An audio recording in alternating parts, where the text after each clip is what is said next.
Les BG dans ce sachet, il y a une des paires que j'attendais le plus en 2022.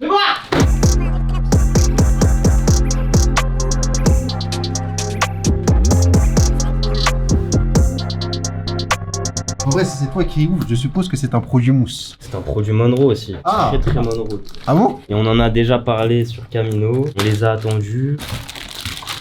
Première paire, direct ma préférée. Salomon MM6. On a unboxé la collab entre MM6, Maison Margiela et Salomon. On a mis la main sur le modèle Cross dans les 3 coloris. MM6 s'est directement inspiré de la Salomon Speed Cross pour imaginer un nouveau modèle beaucoup plus fashion. L'empeigne de la paire est en polyester, la semelle en gomme avec des crampons. La paire possède un chausson intérieur en mèche. Et d'après MM6, le tissu qui fait la structure de la paire serait indéchirable. Bon, on parle de MM6, mais concrètement, MM6 c'est quoi? Pour bien vous expliquer tout ça, il faut qu'on revienne bien en arrière en 1984. Martin Margiela, qui est un créateur belge, va devenir l'assistant de Jean-Paul Gaultier, qui déjà à l'époque est une grosse tête de la mode en France. En 88, après avoir beaucoup appris, il décide de créer sa propre marque, Maison Martin Margiela. Alors juste pour vous décrire un peu Martin Margiela en rapide, c'est quelqu'un qui est discret, pas d'interview, pas de photos, pas de remerciements après les défilés. Le mec il est mystérieux au possible et c'est pour ça d'ailleurs qu'il existe très peu de photos de lui. Par contre, son univers lui est bien connu. Si on doit donner quelques classiques de Margiela, c'est la tabi, c'est les masques, c'est le bianchetto qui est une technique, donc une doublure qui est peinte à la main, c'est les pièces bien artisanales, complètement folles, c'est aussi l'étiquette avec les 4 points de couture à l'arrière, enfin bref, c'est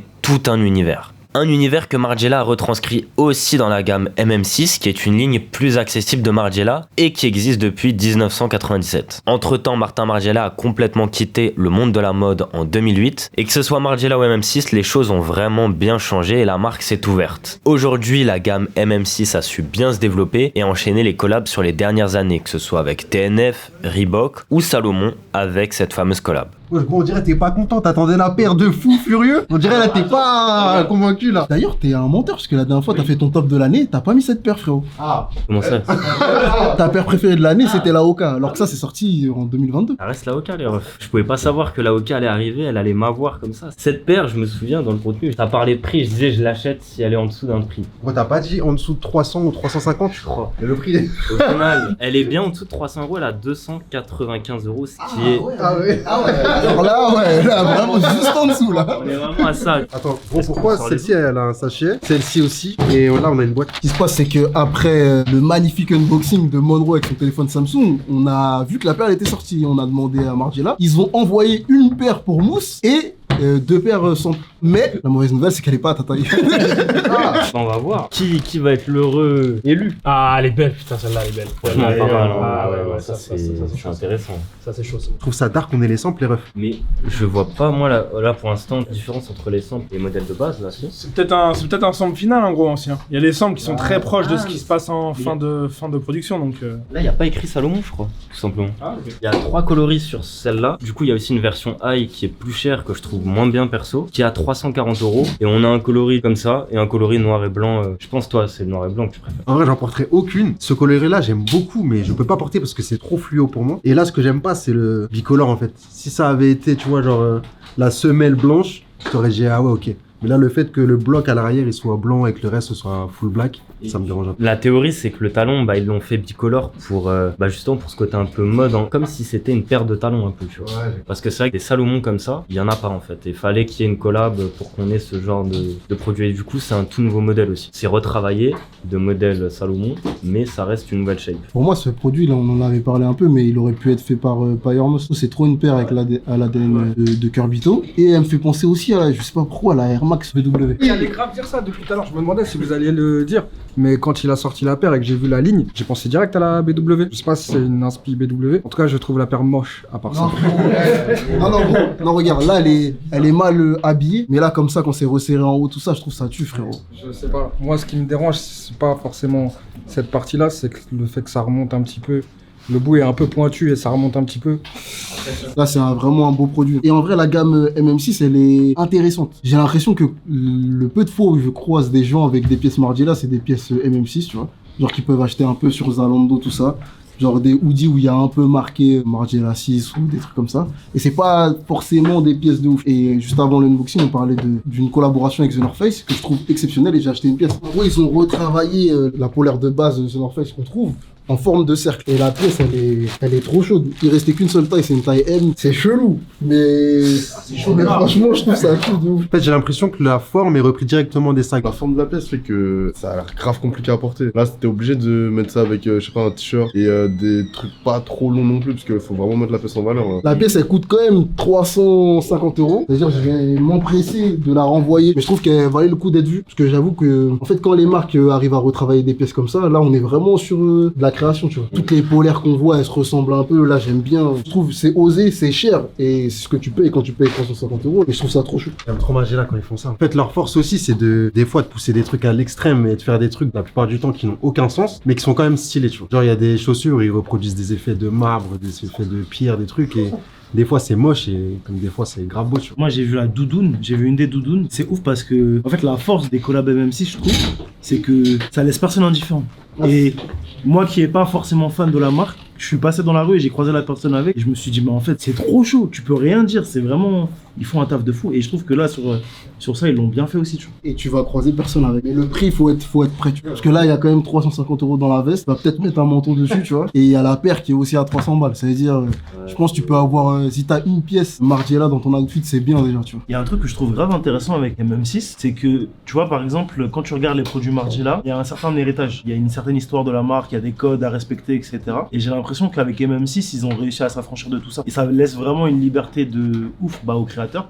Et il y a un truc que je trouve aussi très intéressant, c'est que, ce que Mousse nous disait, c'est que les designers de MM6 sont anonymes. Ça veut dire qu'en vrai, tu peux faire bosser n'importe qui, que ce soit des grands noms, des petits noms. Tu peux vraiment tout faire et les laisser faire ce qu'ils ont envie totalement. Ils ont full carte blanche sur ces produits-là. Et c'est d'art parce qu'en vrai, ça fait que, on dirait pas un produit Margiela en fait. Ils arrivent vraiment à s'adapter à l'univers de la marque avec qui ils collaborent. Et je trouve ça trop intéressant. Alors que, avec la vraie marque Margiela, t'es quand même obligé de respecter certains codes, tu vois. Je sais pas, parce que pour moi, ils sont fous tout le temps. En fait, Margiela, ils ont genre une ligne où ils vont toujours faire le truc Bianchetto parce que c'est leur signature, tu vois. Et si tu vas sur leur site, genre, il y a des pièces qui vont dans tous les sens. Et les pièces artisanales, comme je disais, genre, t'as des robes où c'est des gants. Vraiment, ils font n'importe quoi. Je suis d'accord avec toi, par contre, sur le fait que ils arrivent à ne pas dénaturer un produit qui est en collaboration.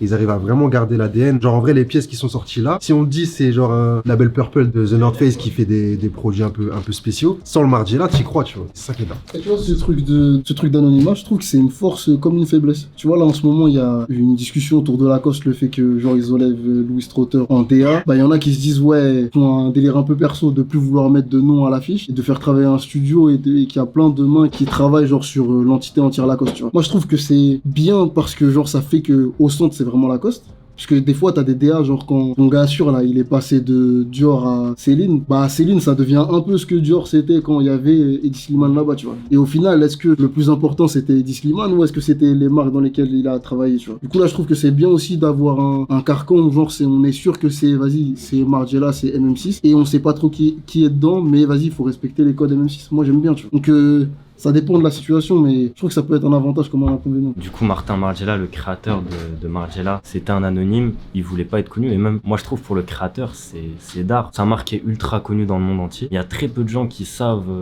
à quoi vraiment il ressemble. Et du coup, bah, tu le croises dans la rue, si ça se trouve, tu sais pas que le mec a créé Margiela. Donc juste pour... Même les gens qui font ça, bah je trouve ça lourd d'être anonyme. Et puis ça crée du mystère en vrai. C'est comme PNL qui veut pas faire d'interview. Ça crée une part de mystère qui fait que la marque elle est encore plus puissante. En vrai, très souvent, on s'attache aussi à la personnalité des gens. Et tu sais plutôt si t'aimes les créations ou si t'aimes le produit. Genre, je pense qu'Easy, au début, c'est fort aussi, puisqu'on kiffe tous Kanye et qu'on se dit on achète. Mais en vrai, il y a plein de paires Adidas qui sortent, qui sont grave chaudes et qui ressemblent à des Yeezy, et les gens calculent pas parce que, genre, la personnalité n'y est pas associée, tu vois. C'est-à-dire, là aussi, ça prouve que c'est vraiment le produit qui parle. Genre, c'est pas, j'aime bien Margiela, il a dit ça dans telle interview ou il s'est fait voir dans tel endroit. C'est genre, les créations sont banger, bah vas-y, j'y vais, tu vois, je suis, tu vois. Ça, je kiffe de fou. C'est justement pour ça que Margiela aussi est anonyme, parce qu'il voulait que ce soit que le produit, que les gens viennent pour les sapes. Et même souvent les mannequins ils avaient des masques, donc tu regardais même pas la tête du mannequin, tu regardais aussi le masque parce qu'il était souvent beau et qu'il faisait partie de la collection, mais tu regardais que les sapes et lui c'était tout ce qu'il voulait en fait, juste les pièces et c'est le taf quoi. Au final tu préfères quelle paire Mousse? Dans ma tête c'est ta paire de l'année, c'est celle-ci. Je préfère le coloris rouge-rose, à part Boris Bidjan qui fait des trucs un peu avec des couleurs couleurs un peu folles. Je trouve que là, Margiela a fait très fort sur les couleurs. On n'a pas l'habitude de voir ça chez Salomon. Je trouve que le rouge et le rose, gros, c'est... c'est génial. Je trouve l'association de couleurs est très bonne, mais Salomon, les paires trail, il y a quand même des coloris qui sont explosifs, tu vois.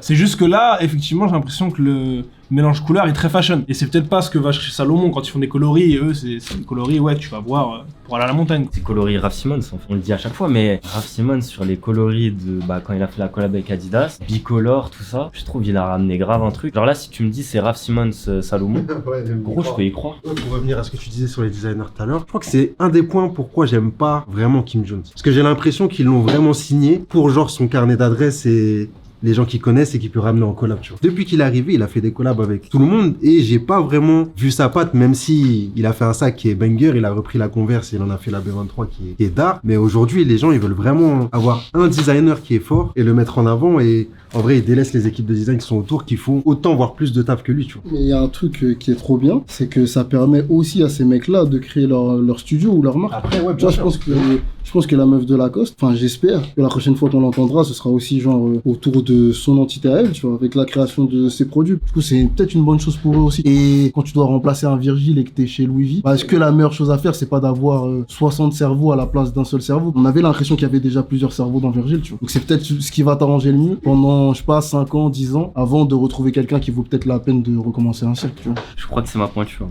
Parce que déjà au cas, c'était incroyable, c'était du 55 ou je sais pas quoi. Et là, je crois que... Alors est-ce qu'ils ont fait exprès, je sais pas, mais ça taille vraiment petit du coup. En fait, ils ont gardé le même shape et dedans, t'as un chausson. Ça veut dire que c'était sûr que ça allait être plus petit. Et il est serré.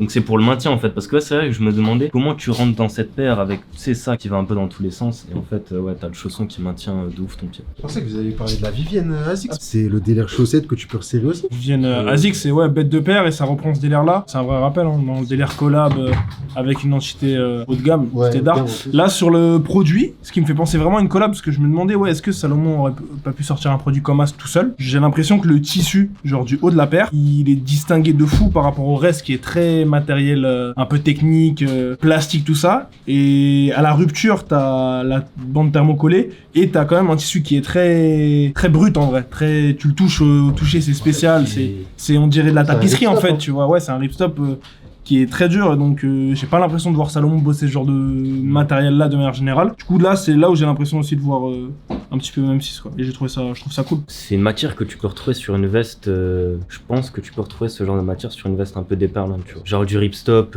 ou sur un pantalon, tu vois. C'est marrant, Chasseur il a une paire d'embouches au pied et c'est à peu près le même coloris. Ouais. C'est encore un bureau de tendance. Ouais, ça Ils ont mis cette couleur-là à la mode, tout le monde fait ça. En gros, les bureaux de tendance, c'est un peu ceux qui régissent ce qui va être à la mode et ce qui va pas être à la mode. Et en gros, ils définissent ça plusieurs années en amont et ils envoient ça, ou ils vendent ça même aux marques, même aux plus grandes marques de luxe. Et en vrai, tout le monde s'aligne pour faire les mêmes couleurs quasiment, ou voir les mêmes produits, les mêmes imprimés. C'est pour ça que des fois, vous avez des produits similaires que vous trouvez chez Zara, chez H&M, chez Chanel, etc. C'est qu'il y a des bureaux de tendance. Quand j'ai capté que ça existait, je me disais, mais ils sont fous ces mecs-là ou quoi? Genre, si tu crées une marque, c'est pour être différent. C'est pas pour que Levi's soit pareil que Wrangler, qui soit pareil que les autres marques qui sont en compétition sur les mêmes produits. Et après, je me suis dit, mais attends, comment tu fais pour être sûr que tu vas vendre ton produit? Mais si tout le monde fait les mêmes produits, mais t'es sûr que tu vas vendre. Et en fait, ça sert à ça, le bureau de tendance. Ça sert à se dire, ouais, la ligne, c'est entre 5 cm et 10 cm, et personne ne sort des produits en dehors de ça. Et du coup, t'as toutes les marques qui créent des produits qui rentrent dans ces critères-là. Tout le monde vend, et t'as quelques marques qui ne respectent pas du tout ça. Et au final, j'ai l'impression que c'est les marques que nous, on aime le plus, frère. J'ai l'impression qu'ils ont même étendu ça à l'univers automobile, en vrai. Quand tu regardes certaines gammes de voitures, genre si tu prends la Clio et tout ce qui se décline dans les différentes marques, c'est la même, la voiture a la même shape, la même gueule, les mêmes coloris, les mêmes trucs. Et je serais pas étonné que, ouais, ils aient étendu ça à quasiment tout ce qu'on est, je vois. Le mec qui a la tête de ça et qui dit, hey, l'année prochaine, ce sera bleu. Qu'est-ce qu'il y a maintenant? Ça doit être une dingue, gros. Ce coloris, je pense pas que ça vient d'un bureau de tendance. Celui-là, gros, je vois pas d'où ils l'ont sorti, tu vois. Mais j'avoue que le rouge et rose, on le voit grave en ce moment. Pour en revenir au produit, moi j'avoue j'aime bien ce côté-là. Et on était en LSDLV avec Cusmon. Il avait la Vivienne Westwood, mais celle, vous savez, celle avec l'espèce de chaussette en vinyle là. Et en fait, ce qu'on trouvait dommage dessus, c'est qu'en fait le chausson, il prend vraiment l'entièreté de la paire. Et comme ils l'ont pas assez bien travaillé, je pense, ça fait remonter la paire et il y a une espèce de petite bosse au bout, tu vois. Là, ça se voit que le produit, il est vraiment bien réfléchi pour qu'il n'y ait pas de défaut. Parce que même en vrai, quand Mousse il a enfilé la paire, ça a fait tout de suite bien, tu vois, il n'y a pas eu de truc chelou. Et c'est là aussi où tu vois quand même le côté Margiela. Il y a quand même des mini défauts. Évidemment, hein, il y en a toujours. Déjà, je trouve que la peinture rose là, c'est pas ultra précis. D'accord. Et des petites traces de colle. Moi, j'avoue, ça me dérange pas parce que je les vois jamais quand je porte la paire. Je vois pas les traces de colle. Quand tu payes 295 €, t'en vois. Là, le produit, il coche la case. Il est beau, il est original. Tu le verras pas au pied de tout le monde et tout. Mais quand tu payes autant, t'as envie d'avoir un produit qui est touche dit, tu vois. Surtout quand tu vois que à côté, t'as des marques qui vendent des produits qui sont moins chers, avec des produits qui sont certainement moins nobles que ce que peut utiliser Maison Margiela, tu vois, ou MM6, et qu'ils arrivent à faire des produits sans colle et tout, tu vois. Par contre, il y a un vrai risque. Enfin, je trouve il y a un risque sur les matériaux parce que l'association, j'ai l'impression que c'est pas commun. Peut-être que c'est compliqué à réaliser. Un autre truc qui me dérange un peu, c'est les œillets là au niveau du lassage. Je trouve, je sais pas, je trouve que ça fait pas ultra pro. Je pense que c'est pire là, gros. MM6 quand même. MM6, Margiela. Mais gros, j'ai l'impression que c'est fait exprès par contre. Pour moi, une marque du calibre de MM6 ou Margiela, tu peux pas me dire que ça c'est laissé au hasard, gros. C'est impossible, gros. Étonné que ce soit pas fait made in Italie, hein, en vrai. Parce que là, c'est fait made in China. Après, c'est 295 €, donc on n'est pas sur les tarifs Margiela. Je pense que si la paire avait été faite comme la Forum Prada qui a été faite en Italie, je pense qu'on aurait atteint des chiffres qui auraient été doublés. En vrai, je pense qu'on aurait payé la paire 600 €. Donc je peux capter, mais je suis un peu déçu par rapport aux finitions quand même. Bon bah notons. Let's go. Salomon MM6, il y a 3 coloris. Mon préféré, ça reste celui-là. Je trouve qu'il y a une prise de risque, nouvelle shape, donc c'est cool parce qu'il y a beaucoup de collabs Salomon. C'est pas une nouvelle shape, là on a une nouvelle shape. Ça fait plaisir, j'aime bien la collab. Je vais mettre un 8,5 sur 10. Moi, je vais mettre un 7,5 parce que c'est pas l'identité Margiela que moi j'aime bien, même si là on est sur du MM6 qui est censé être plus accessible. Je suis trop amoureux du tabi, donc je crois que j'aurais préféré une Salomon tabi. Mais la collab est réussie. J'aime beaucoup le fait qu'il y ait une sécurité sur la chaussette parce qu'elle est thermocollée et elle est aussi cousue. Du coup, je pense que ça va bien tenir. Mis à part la colle, franchement, c'est un bon produit. Le prix est un peu cher quand même, 295. Déjà que Salomon, c'est quand même cher en vrai. Ça rajoute 100 € à la paire, mais bon. J'attends que tu nous prépares une top tenue, mon ami. À 160 €, j'aurais acheté de fou. Ouais. Genre vraiment, ouais, 160 €, j'aurais été. C'est ce que j'ai payé pour la Vivienne d'ailleurs, qui ressemble du coup un peu à cette paire-là, et je kiffe, je valide. Je trouve mon coloris préféré, c'est celui-là, celui que tu as porté. Ok. Et j'en suis très content pour toi. Collab à revoir en vérité, hein. J'attends d'autres coloris, j'attends d'autres trucs un peu plus fous encore. Mais j'aime bien. Je trouve ça mieux que ce que fait MM6 sur par exemple Reebok récemment. J'aimais bien les Tabi, les Fury, je trouvais ça chaud, tu vois. Mais là, les Club C, les trucs un peu plus classiques, ça, je trouve que ça a sorti un petit peu de la zone de confort, j'étais content. Donc, je mets un 7. Moi, je vais mettre la même note au 3, c'est-à-dire un 7. Je vais enlever 2 points avec, pour le prix. Parce qu'en vrai, 295 €, je ne mettrai jamais ce prix-là dans une paire. Et je vais enlever 1 point pour la qualité. Parce que, comme je disais tout à l'heure, en vrai, là, bon, ça, c'est les samples, donc on ne prend pas vraiment en compte. Mais genre, sur le produit final, tu as quand même pas mal de traces de colle et tout. Et j'avoue, à ce prix-là, c'est déceptif de fou. Mais sinon, c'est un bête de produit et je suis sûr que tu vas faire des très beaux outfits avec. Moi, je vais mettre... En fait, je suis partagé. S'il n'y a pas le prix, je mets vraiment une très bonne note parce que c'est chaud et que ça ressemble à ce que fait un de mes designers préférés. Mais comme c'est quand même cher, je vais mettre 8. Mais c'est quand même un banger absolu. Moi, j'aime trop les paires comme ça. C'est quali, il y a un peu d'extravagance. Tu vas pas croiser des gens avec... Moi, c'est tout ce que je demande. Et je pense vraiment que ça me fait mal au cœur de dire ça, mais je vais quand même le dire.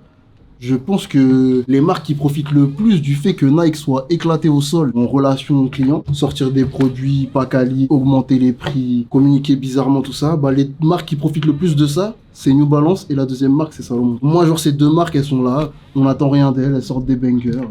Les mousses, tout ça, ils achètent que ça.